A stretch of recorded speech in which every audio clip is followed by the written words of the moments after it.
Selamat siang, jumpa lagi dengan Denok Ayu Novel. Bagaimana kabar sobat semua? Sebelum kita mulai cerita ini, ayo kita subscribe, like, komen, share dan nyalakan loncengnya untuk mendapatkan notifikasi terbaru ketika Mimin mengupload video barunya. Menantu terbaik bab 271 takdir. Begitu suaranya jatuh, Lin Yu dan Tang Hao jelas tampak terkejut, wajah mereka penuh ketidakpercayaan. Dia ternyata wanita tertua di grup Li. Seorang pramugari. Lin Yu tidak bisa membantu tetapi menggelengkan kepalanya dan tersenyum pahit. Tang Hao mengatakan bahwa wanita tertua ini pada dasarnya santai dan santai. Memang benar dia telah menjadi pramugari dengan keluarga besar dengan punggungnya. Rindu. Setelah melihat Li Qianying, pria dengan dahi lebar itu pertama-tama sangat gembira, dan kemudian penuh dengan menyalahkan diri sendiri, dia segera membungkuk, menundukkan kepalanya dan berkata, "Aku terkutuk, aku menyalahkanku karena tidak mengatur seseorang untuk menjemputmu. Aku bersalah padamu." Rindu. Su Haisen juga melihat bahwa Li Qianying juga sangat gembira, dan buru-buru berkata, "Nona, mengapa kamu duduk di sini? Mereka bukan orang perusahaan kami, kursi perusahaan kami ada di depan." "Ya, perusahaan kita ada di garis depan, Nona, tolong bergerak." Pria dengan dahi lebar itu juga segera mengikuti, dan dengan dingin melirik Lin Yu dan yang lainnya, "Jangan biarkan orang-orang vulgar ini mengganggu nafsu makanmu. Manajer He, apakah kamu terlalu berlebihan? Mengapa teman-temanku orang yang vulgar? Apakah mereka berdosa terhadapmu?" Li Qianying mengerutkan kening, agak tidak senang. Manajer, dia gemetar dengan keras, dan berkata dengan kaget, "Mereka adalah temanmu." "Ya, teman yang sangat baik." Li Qianying mengangguk dengan serius. "Sialan, sudah berapa kali aku memperingatkanmu, selalu tidak bisa mengendalikan mulutku." Su Haisen berbalik dan menamparkan kepala manajer He, dan berkata dengan marah, "Cepat minta maaf kepada teman misi." "Ya, sialan, maafkan aku, Tuan He, maafkan aku buta, aku bertemu denganmu, jangan seperti aku."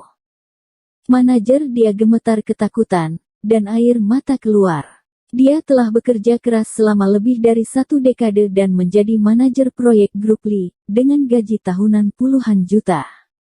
Jika ini menyinggung wanita tertua grup Li, pekerjaan itu akan hilang. Buang saja.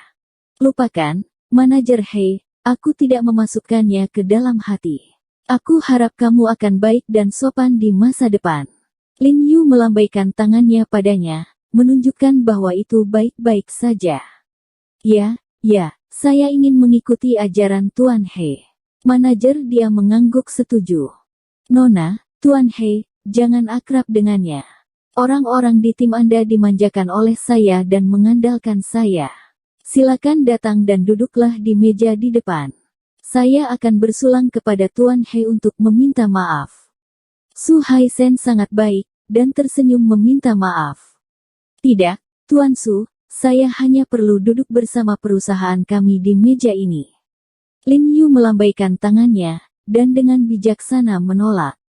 "Aku juga tidak akan berada di sana, biarkan aku duduk dengan temanku sebentar." Li Qianying juga menggelengkan kepalanya dan menolak. "Nona, ini." Su Haisen tampak malu, "Banyak karyawan yang menunggu Anda, jika Anda tidak lulus, kami. Nona Li, sebaiknya Anda pergi ke meja perusahaan Anda dan duduk sebentar. Anda bisa duduk santai setelah minum." Lin Yu berbicara untuk Su Haisen secara umum. Nampaknya Nona Li juga seorang noob di dunia bisnis. Sebagai bos, karena dia ada di sini, tidak ada alasan untuk tidak menyapa karyawannya. Ya, apa yang Tuan He katakan benar, Anda tidak bisa kembali lagi nanti." Su Haisen mengangguk lagi dan lagi, dengan penuh syukur melirik Lin Yu, dan kesannya terhadap Lin Yu meningkat pesat. "Baiklah." Li Qianying berkedip, menyapa Lin Yu dan yang lainnya, lalu pergi ke depan bersama Su Haisen dan yang lainnya.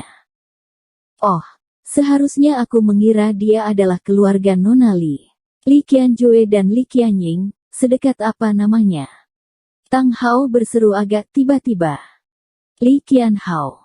Lin Yu juga ingat anak yang hilang dari keluarga Li yang telah mengakui He Jinqi sebagai kakak tertuanya. Dia tidak bisa menahan senyum dan berkata, aku seharusnya sudah memikirkannya sejak lama. Ngomong-ngomong, Saudara Tang, kamu belum mengatakannya. Apa kecelakaannya?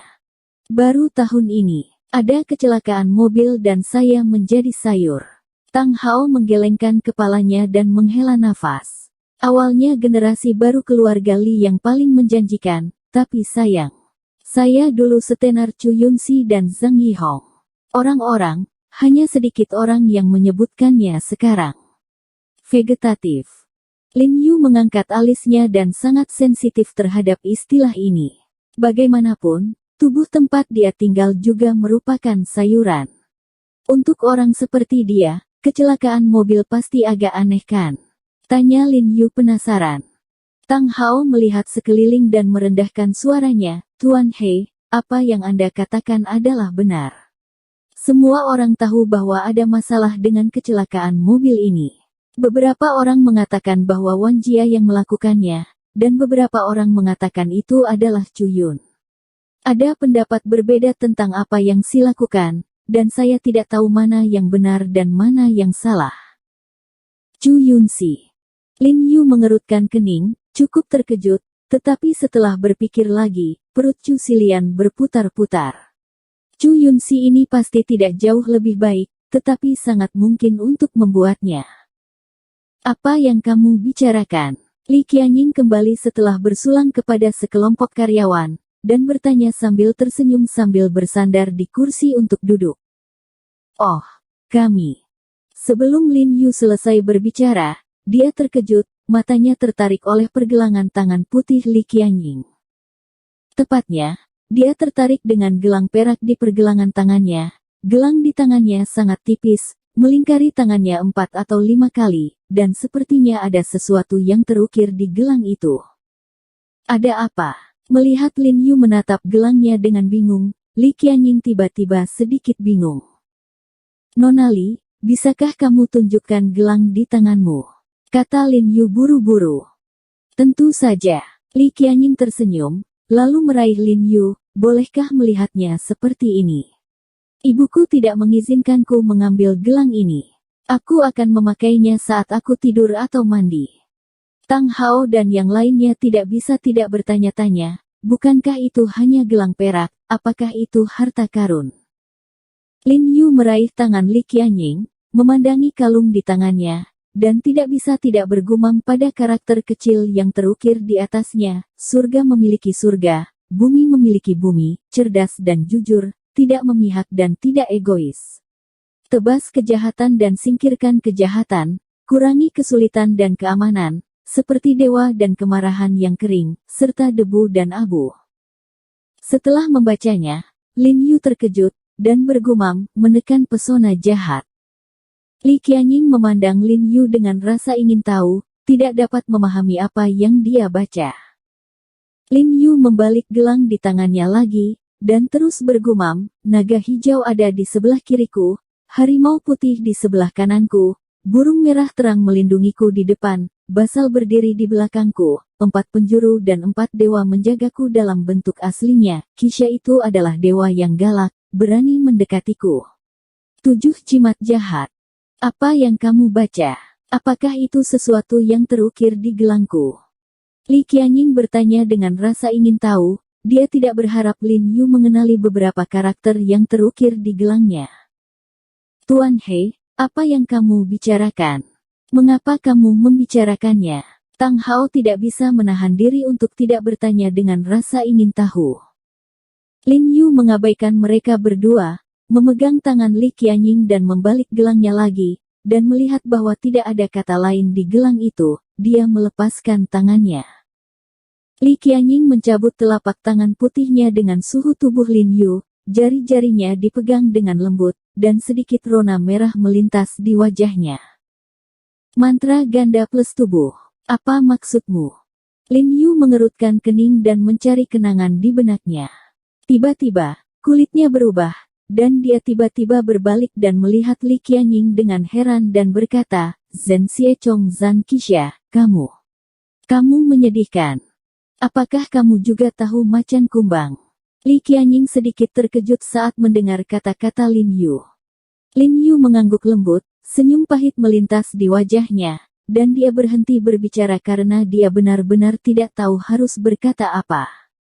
Epiphany mengacu secara khusus pada wanita, hidup sebagai namanya, berumur pendek, cepat berlalu. Pencerahan itu layu pada saat yang paling indah, dan Li Qianying juga sama. Dia sekarang di masa mudanya, usia terindah dan paling cemerlang dalam hidupnya, dan dia mungkin juga mati mendadak pada usia ini. Hong Yantian cemburu, seperti yang diharapkan. Lin Yu merasakan depresi yang masam dan tak terkatakan. Tuan Ho, apakah kamu percaya ini juga? Li Qianying melihat kesedihan yang muncul di antara alis Lin Yu, hatinya melembut, tetapi dia masih menunjukkan senyuman, menjabat tangan kalungnya, dan berkata, saya ibuku juga mempercayai hal ini. Ketika aku masih sangat muda, dia meminta seorang guru peramal untuk membantuku mencari tahu apakah itu adalah Pan de Kraut. Dia berkata bahwa hidupku seperti Pan en Ablum dan sekejap, jadi dia meminta seseorang untuk mengukir gelang ini untukku dan berkata itu bisa menghilangkan malapetaka dan memecahkan masalah, dan melindungi keselamatan saya. Tuan He, kata Anda, apakah dia akurat? Lin Yu melihat wajahnya yang tersenyum, dan hatinya sangat berat, seperti tenggorokan, tidak menjawab atau tidak menjawab. Menurut ingatan leluhurnya, Epiphany telah ada sejak zaman kuno, dan tanpa kecuali, semua orang yang memiliki takdir ini akan mati sebelum usia 30 tahun. Nasib seperti ini, dia tidak berdaya, jadi gelang pesona ganda di tangan Li Qianying tidak ada gunanya, tapi itu hanya kenyamanan psikologis.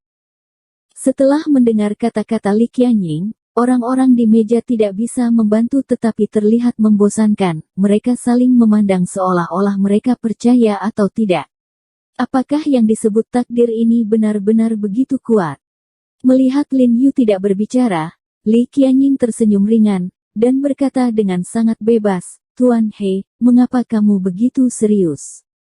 Apakah hidup dan mati benar-benar penting? Saya pikir orang tidak peduli berapa lama atau pendek mereka tinggal di dunia. Selama saya bisa hidup sampai tahun-tahun yang saya jalani, itu sudah cukup. Saya telah melihat begitu banyak warna cerah di dunia, dan saya juga telah mengalami cinta dan kehangatan dunia yang berharga, jadi meskipun sekarang biarkan aku mati, saya tidak menyesal. Lin Yu terkejut saat mendengar kata-kata Li Qianying, menatapnya dengan tatapan kosong untuk beberapa saat, lalu tersenyum dan berkata, apa yang kamu katakan itu benar sekali. Inilah makna hidup. Sebagai orang yang pernah mati, dia sangat setuju dengan ucapan Li Qianying. Berikutnya adalah koleksi terakhir dari pelelangan kita, dan juga koleksi akhir dari pelelangan kita, Konggiok negara-negara berperang yang disediakan oleh Wanshi Group. Dia mengatakan grup Wanshi adalah perusahaan Wanjia. Pada saat ini, pembawa acara di atas panggung tiba-tiba meningkatkan volume dan berteriak, memecahkan suasana meja Lin Yu yang membosankan dalam sekejap, dan semua orang tidak bisa tidak melihat ke atas. Saya melihat batu giok berbentuk tabung dengan lingkaran dalam dan bujur sangkar luar di atas bilik. Seluruh tubuhnya berwarna biru kuning, dengan tinggi sekitar 10 cm dan diameter menembak sekitar 78 cm. Penampilannya luar biasa. Ya Tuhan, tulisan tangan yang bagus dari Wanshi Group. Sebuah konggiok besar adalah harta yang berharga. Sejauh yang saya tahu, konggiok telah dijual dengan harga setinggi langit 100 juta dalam beberapa tahun terakhir. Saya khawatir yang ini lebih baik dari itu. Aku juga pernah mendengar bahwa batu giokcong terlihat sangat bagus, dan harganya pasti lebih tinggi.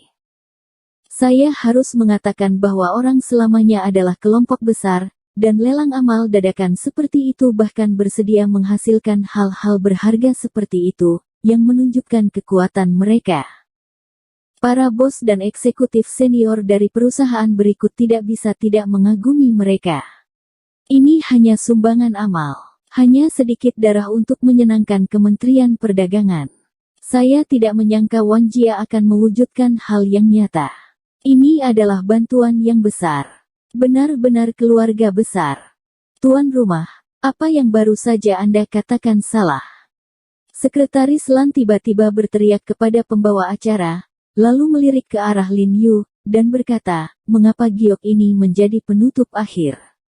Di mana penutup dari Presiden Cantik Rongkin? Pembawa acara terkejut dan melihat ke arah Lin Yu. Dia tersenyum dan berkata, Tuan He, apakah Anda keberatan meletakkan koleksi Anda untuk dilelang? Begitu dia selesai berbicara, semua orang di ruangan itu memandang Lin Yu yang sedang duduk di pintu. Bersambung. Terima kasih kepada kalian yang telah menonton video ini. Jangan lupa tekan tombol subscribe-nya dan nyalakan notifikasinya untuk mendapatkan video-video seru lainnya dari Denok Ayu Novel.